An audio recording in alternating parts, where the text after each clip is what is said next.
और कैसे हो आप लोग। तो उम्मीद है कि आप लोग स्वस्थ ही होंगे, मस्त होंगे और पढ़ाई में व्यस्त होंगे। जैसा कि सर्वविदित है कि आपका एग्ज़ाम जो है वो 23 से स्टार्ट होने वाला है। मैं ऐसा इसलिए कह रहा हूँ क्योंकि मुझे देख के लग रहा है कि इतना अच्छा कंटेंट देने के बावजूद भी अगर आप लोग इसको अवॉइड कर रहे हैं तो जाहिर सी बात है, या तो फिर कुछ ज़्यादा ही आप लोग तल्लीनता से लगे होंगे या फिर कुछ आपका मन नहीं कर रहा है पढ़ने का। मेरे भाई, समय जो है बार बार तो आता है लेकिन ये समय नहीं आएगा। तो देर न करते हुए स्टार्ट करते हैं, वरना आप फिर भाग जाएंगे। तो स्टार्ट करते हैं हिंदी प्रैक्टिस सेट। तो जो लोग सिंसियर हैं पढ़ने के लिए वो एकजुट हो जाएं और देखते हैं वीडियो। और ये वीडियो आपके लिए बहुत ही ज़्यादा फ़ायदेमंद होने वाला है, क्योंकि इसके क्वेश्चन देखकर आप किसी भी प्रैक्टिस सेट में इस तरह के क्वेश्चन नहीं पाएंगे। प्रकार के क्वेश्चनों को आने की पूर्ण संभावना है। तो स्टार्ट करते हैं। फर्स्ट क्वेश्चन देखते हैं। जो मैं ऐसो जानती प्रीति करे दुख होए, नगर ढिंढोरा पीटती प्रीति करियो ना कोय। ये पंक्ति किसकी है? तो ये पंक्ति है मीराबाई जी की। अब प्रश्न क्या पूछा गया है? प्रश्न पूछा गया है कि प्रस्तुत पंक्ति में कौन सा रस है। तो रस कौन सा है? तो देखिए, प्रीति की बात आ गई, यानी कि प्रेम की बात है। और प्रेम की अगर बात आ जाए तो कौन सा रस होता है? वहाँ पे होता है श्रृंगार रस। अब यहाँ पे देखो, थोड़ा सा दुख हो रहा है। क्या कह रहे हैं, कहना क्या चाह रही हैं कवयित्री जी? कि जो मैं ऐसो जानती प्रीति करे दुख होए, कि मुझे अगर पता होता कि प्रीति मतलब प्रेम करने से दुख होता है तो नगर ढिंढोरा पीटती, मतलब पूरे शहर में पूरे नगर में मैं ढिंढोरा पीट देती कि प्रीति करियो ना कोई, कि भाई इश्क न करना, इश्क न करना, इश्क न करना, इश्क न करना। ये तो हुई का, काम की बात हुई। थोड़ा मेरे अंदर भी तराना आ गया तो मैंने गा दिया। तो नगर ढिंढोरा पीटती प्रीति करियो न कोई, तो इसमें है वियोग श्रृंगार। क्या है? वियोग श्रृंगार। अगर इसमें संयोग और वियोग दिया होता तो इसमें वियोग श्रृंगार होता, लेकिन श्रृंगार रस है तो ऑप्शन ए सही है। दूसरा प्रश्न देखते हैं कि हिंदी भाषा के मानकीकरण का सचेष्ट प्रयास किस पत्रिका में किया गया है। तो ये किया गया है सरस्वती पत्रिका में। इसके संपादक कौन थे? तो इसके संपादक थे महावीर प्रसाद द्विवेदी। कौन? महावीर प्रसाद द्विवेदी। और जो ये महावीर प्रसाद द्विवेदी हैं, इन्हीं के नाम पर ही द्विवेदी युग का नाम पड़ा है। द्विवेदी युग का नाम पड़ा है। ठीक, अगला प्रश्न देखते हैं। दक्षिण भारत हिंदी प्रचार सभा का मुख्यालय कहाँ है? तो इसका मुख्यालय है चेन्नई, यानी कि मद्रास में, जो पहले मद्रास हुआ करता था। अगला प्रश्न देखते हैं कि हिंदी की मूर्धन्य ध्वनियाँ कौन सी हैं। तो हिंदी की मूर्धन्य ध्वनियाँ देखो, इसमें ऑप्शन दिया हुआ है चा, छा, जा, झा। ये कौन है? ये हैं तालव्य, मतलब ये तालु से बोली जाती है। टा, ठा, डा और ढा, ये कौन सी हैं? ये हैं मूर्धन्य ध्वनियाँ, मूर्धन्य। और ये पा है, फा है, बा है, भा है, ये कौन सी हैं? ये ओष्ठ ध्वनियाँ हैं।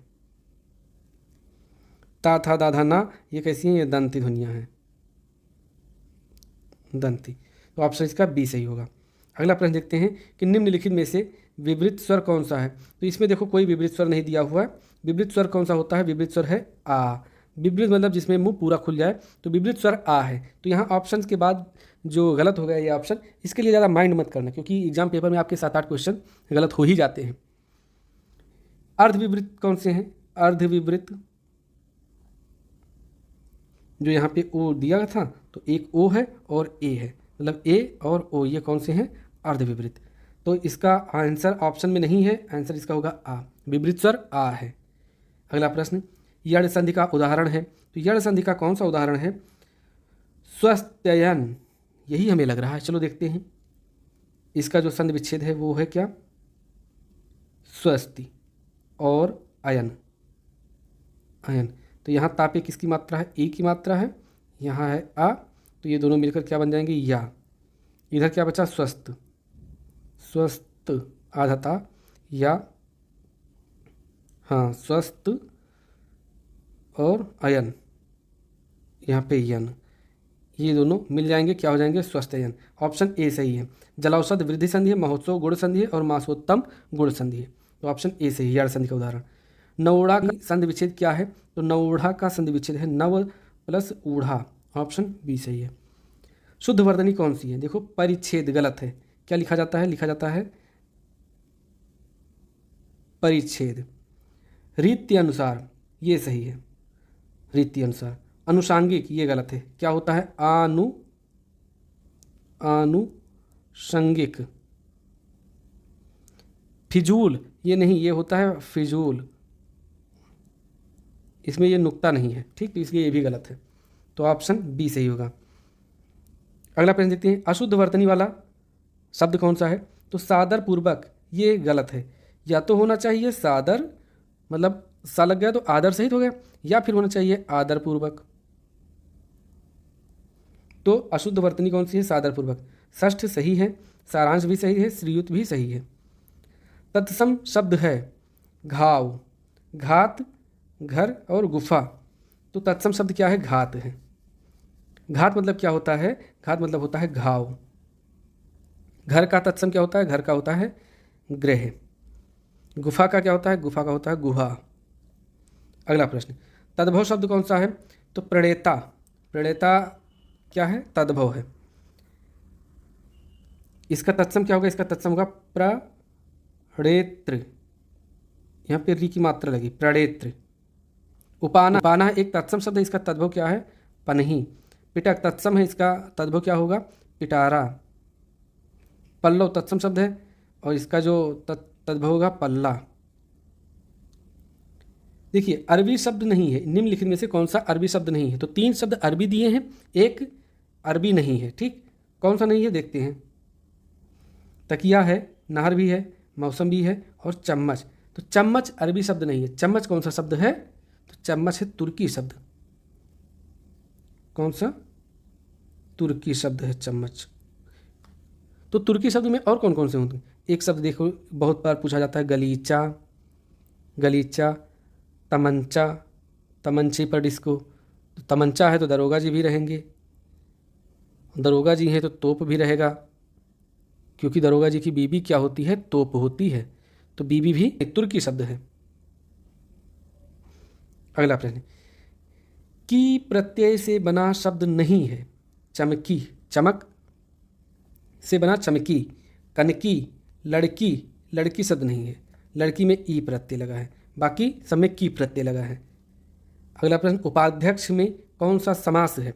तो उपाध्यक्ष में क्या है? उप और प्लस अध्यक्ष, अध्यक्ष के समीप जो होता है उसे कहते हैं उपाध्यक्ष, तो इसमें अव्ययी भाव समास है, ऑप्शन ए सही है। पुरुषवाचक सर्वनाम के भेद होते हैं। तो पुरुषवाचक सर्वनाम के 3 भेद होते हैं, कौन कौन सा? एक होता है उत्तम, यानी कि मैं, इसमें कौन आता है? उत्तम पुरुष में मैं आता है, क्योंकि मैं उत्तम हूँ, ऐसा मान के चलो। उत्तम में आता है मैं, फिर मध्यम में आता है तुम, और अन्य पुरुष में क्या आता है? वो या फिर वह। जटा का विशेषण क्या होगा? तो जटा का विशेषण होगा जटिल। भाववाच्य वाक्य क्या है? भाववाच्य वाक्य, देखो भाववाच्य वाक्य की एक सबसे बड़ी जो मैं निशानी आपको बता दूं, तो उसमें ये होता है कि भाववाच्य में थोड़ा ये वाक्य निषेधात्मक होता है। देखिए जैसे क्या, धोबी से कपड़ा धोया नहीं जाता, नहीं जाता, निषेधात्मक वाला ये अर्थ दे रहा है ना, ऑप्शन सी सही है।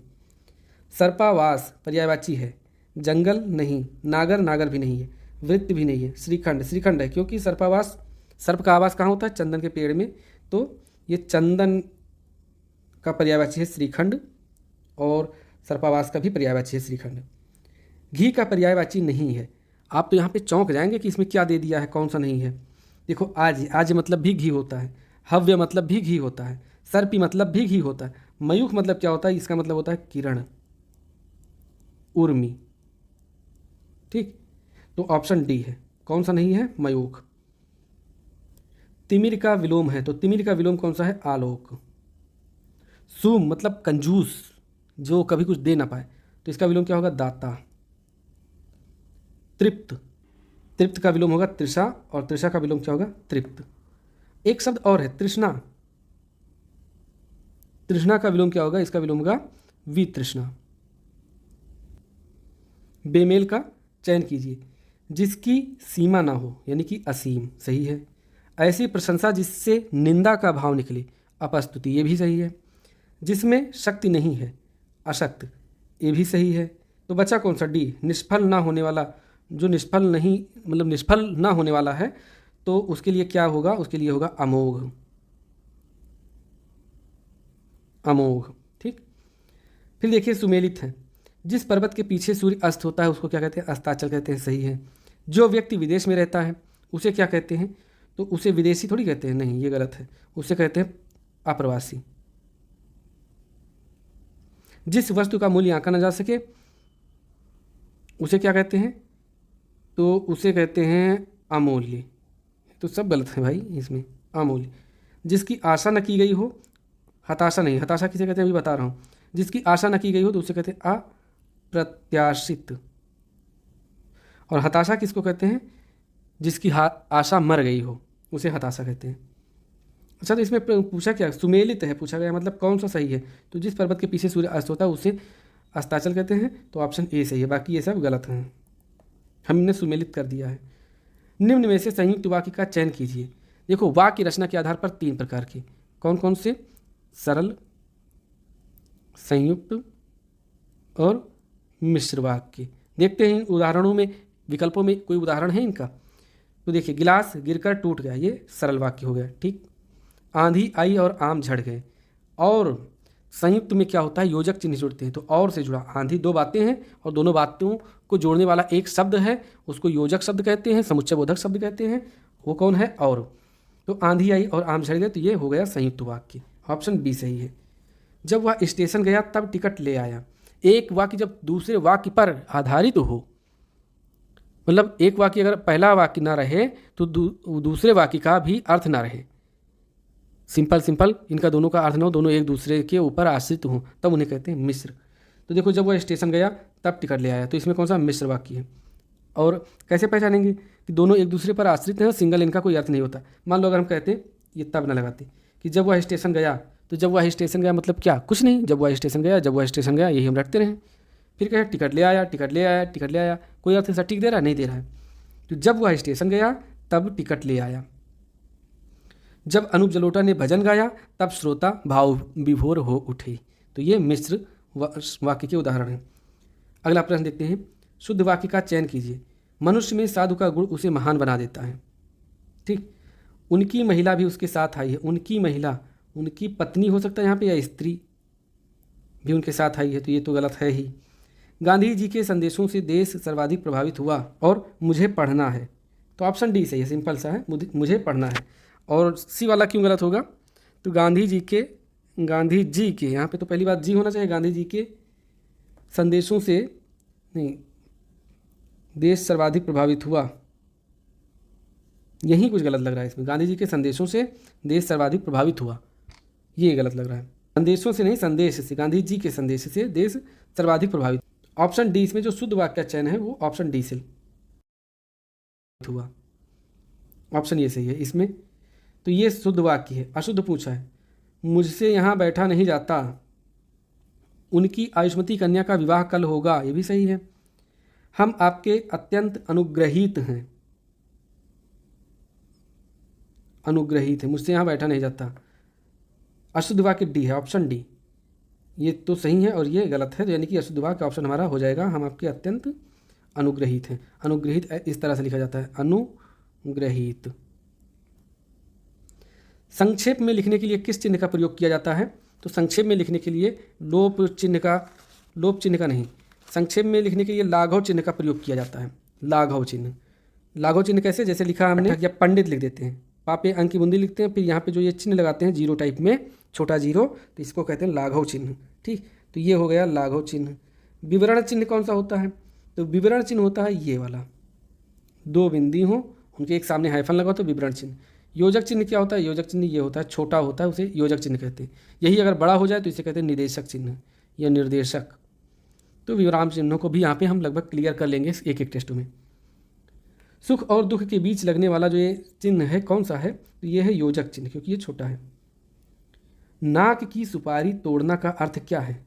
इज्जत उतार देना, असंभव कार्य करना, या बहुत परेशान करना, या फिर घृणा प्रकट करना। तो बहुत परेशान करना, तो नाक की सुपारी तोड़ना। ठीकरा फोड़ना का अर्थ क्या है?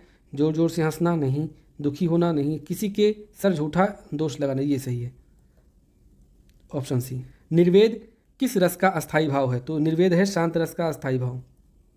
वीर रस का अस्थायी भाव क्या है? उत्साह। विभत्स का अस्थायी भाव क्या है? जुगुप्सा। भयानक रस का अस्थायी भाव क्या है? भय। निम्नलिखित में से सममात्रिक छंद कौन सा है? तो सममात्रिक छंद है इसमें चौपाई। इसके प्रत्येक चरण में 16-16 मात्राएं होती हैं, प्रत्येक चरण में, चारों चरण में। ठीक, जैसे जय हनुमान ज्ञान गुण सागर, जय कपीस तिहु लोक उजागर, रामदूत अतुलित बलधामा, अंजन पुत्र पवन सुत नामा। ठीक, तो चौपाई में 16-16 मात्राएं होती है। दोहा में होती है 13 और 11। बरवे में कितना होती हैं? इसमें होती हैं 12 और 7। टोटल मात्राएं 19 होती हैं। छप्पई में कितनी होती है? एक तो ये विषम मात्रिक होता है। ठीक, इसमें 6 चरण होती हैं, 6 चरण होती हैं। और इसमें जो पहला चरण होता है रोला का होता है, और दूसरा जो होता है उल्लाला का होता है छप्पई में। दोहा और रोला को क्रम से मिलाने पर कौन सा छंद बनता है? तो बनता है कौन सा? कुंडलिया। ऑप्शन बी सही है। कुंडलिया का उदाहरण हमने भी डाल दिया था। कुंडलिया की क्या बात है? कुंडलिया की जो कहते हैं कि खासियत है कि वो जिस शब्द से शुरू होता है उसी शब्द पे खत्म होता है। जैसे देखिए, दौलत पाए न कीजिए सपने में अभिमान, चंचल जल दिन चार को ठाऊ न रहत निदान, जियत जग में जस लीजे, मीठे वचन सुनाए विनय सबकी ही कीजे, कह गिरधर कविराय अरे यह सब घट दौलत, पाहुन निस दिन चार राहत सब ही के दौलत। तो दौलत से शुरू हुआ, दौलत पे ख़त्म। तो इसमें कुंडलिया की ये पूरी परिभाषा है और उसका उदाहरण है। काली घटा का घमंड घटा, इसमें कौन सा अलंकार है? तो घटा और घटा, घटा देखो एक ही शब्द है, बार बार आया हुआ है। एक शब्द का अर्थ होता है बादल, यहाँ पे मतलब काला बादल, और एक शब्द का होता है घट गया।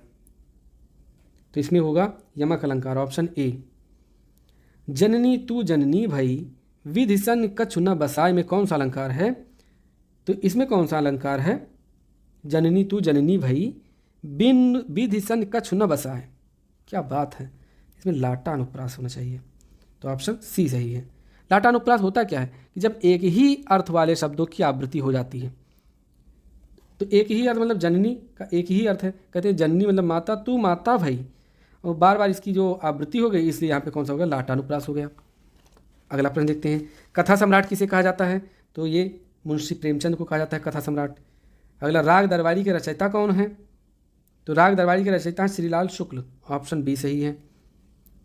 और आज का लास्ट प्रश्न इस टेस्ट सीरीज का, आपका बंटी उपन्यास की लेखिका कौन है? तो इसकी लेखिका है मन्नू भंडारी।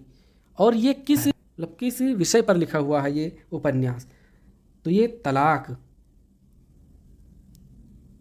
तलाक जैसे गंभीर मुद्दे पर लिखा हुआ है। क्या? आपका बंटी। तो ये था हमारा टेस्ट नंबर 4। तो ये था हमारा चौथा टेस्ट सीरीज, और इसके बाद 5वां टेस्ट सीरीज आएगा। आपका सपोर्ट बना रहा तो हम कंटिन्यू करेंगे, अदरवाइज कुछ सोचना पड़ेगा हमें। तो मिलते हैं हम आपसे अगले वीडियो में, तब तक के लिए नमस्कार। हंसते रहिए, पढ़ते रहिए, मुस्कुराते रहिए, गाते रहिए, खाते रहिए, और पढ़े पढ़े मोटाइए, मतलब स्वस्थ रहिए। ठीक है दोस्तों, नमस्कार।